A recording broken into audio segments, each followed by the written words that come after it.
Hey my beautiful family, నమస్తే అందరికీ. Welcome back to my YouTube channel. అందరూ ఎలా ఉన్నారైతే చాలా చాలా బాగున్నాను. మీరందరూ కూడా చాలా బాగుండాలనుకున్నాను. నేను ఒక పెద్ద ప్రత్యేకత అంటే ఒక పెద్ద స్టోరీ ఉంది. నేను ఒక ఆంటీ దగ్గర బాగా తెలిసిన ఆంటీ గన్నకి 2 years ముందు ఇచ్చారు ఈ మొక్క. ఏ పువ్వు పూస్తుందో అంటే లక్కీగా దీన్ని ఎప్పుడు చూసాను. ఎంత కలర్ఫుల్గా ఎంత ప్రిట్టీగా ఉందో కదా సీరియస్లీ. ఇదంటే మన స్వీట్ కార్న్. నేను మా అమ్మ కొంచెం అప్పుడప్పుడు ఇలానే చేస్తుంటే తినలేక పక్కన పడేస్తే దాంట్లో నుంచి మొక్కలు వచ్చేసాయి. వాటిని తీసేసి ఇలా వేసాను, చూద్దాం ఎలా ఉంటుంది, బ్రతుకుతుందా లేదా అని చెప్పి. ఒకటి కాదు బోల్డ్ అని వచ్చాయి, కానీ సపరేట్ చేస్తే చచ్చిపోద్దేమో అని చెప్పి అలానే వదిలేసాను. మా వైజాగ్లో యాక్చువల్లీ చాలా వర్షాలు పడుతున్నాయి. చాలా వర్షాలు అంటే ఈరోజు పడలేదు, లాస్ట్ వీక్ అంతా ఫుల్ వర్షాలు పడడం వల్ల మొక్కలు మొత్తం ఫుల్ గ్రీనరీ అయిపోయింది. ఇంకా ఈ మిరపకాయల చెట్టు అంటే దీనికి ఒక 1 year నుంచి ఉందనుకుంటే కాస్తూనే ఉంటుంది నీట్గానే. కొన్ని కాసిన ఎక్కువ కాస్తూ ఉంటుంది. ఇక్కడ ఏముందని వీడియో తీసిన నాకే గుర్తులేదు. సారీ డ్రాగన్ మొక్క చిన్నగా చూసారు. అది లాస్ట్ టైం మన వీడియోలో చూపించాను కదా, బోల్డ్ అని వచ్చాయి. కాకపోతే ఈ 2 బ్రతుకున్నాయి. తెలీదు ఇవైనా కూడా బ్రతుకుంటా లేవో. వీటిని సపరేట్ చేసేసి నేను వేరే ప్లేస్లో వేసేసి, ఎందుకంటే పైన టెర్రస్ మీద ఎండ తగులుతుంది లేదా అని చెప్పి డౌట్ వచ్చేసి తీసి మార్చేసి చూద్దాం తర్వాత ఎలా ఉంటుందా అని. చెప్పాను కదా మీకు ఫుల్ గ్రీనరీ అయిపోయింది ఇంటి చుట్టూ అని చెప్పి. బర్బాటి తోట అయితే అయిపోయింది ఇంటి పక్కన ఫుల్గాన.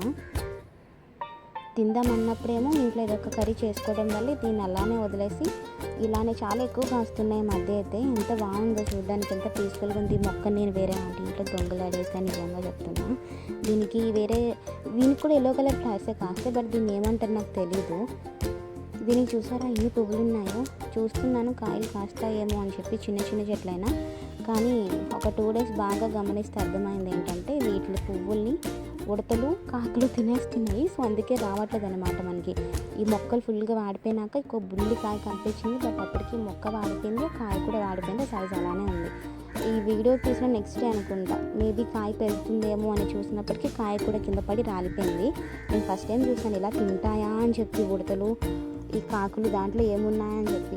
ఇంకా మా బుజ్జి మందార చెట్టు ఎన్ని ఎక్కువ పువ్వులు పూస్తూనే ఉంటుందో. ఇదైతే పక్కింటి ఆంటీ తెంపుకుంటారు యాక్చువల్గా రోజు, బట్ ఆంటీ మర్చిపోయారు అనుకుంటా. సో వీటిని వేస్ట్ చేయడం ఎందుకని చెప్పి ఎలా మన హెయిర్ కేర్లో వాడుకుంటాం కదా అని కాస్త ఈవినింగ్ అయిన తర్వాత వీటిని అన్నిటిని తీసేసి నీట్గా వాష్ చేసేసి దాచేసాను.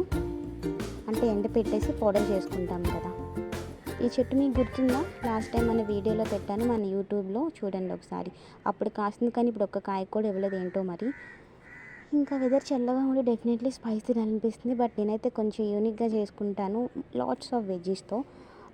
That healthy food. మన వీట్ మ్యాగీ ఉంటుంది కదా, దాన్ని ప్రిపేర్ చేసుకొని తిన్నాను. ఎందుకంటే కొంచెం అన్హెల్దీ ఫుడ్ తింటున్నాను కదా రోజు. సో తప్పదు, హెల్త్ కోసం కూడా కేర్ తీసుకోవాలి. మమ్మీ కోసం నా కోసం అని చెప్పి చక్కగా స్పైసీగా వేడిగా మ్యాగీ చేసుకొని తినేసాము. Thank you so much.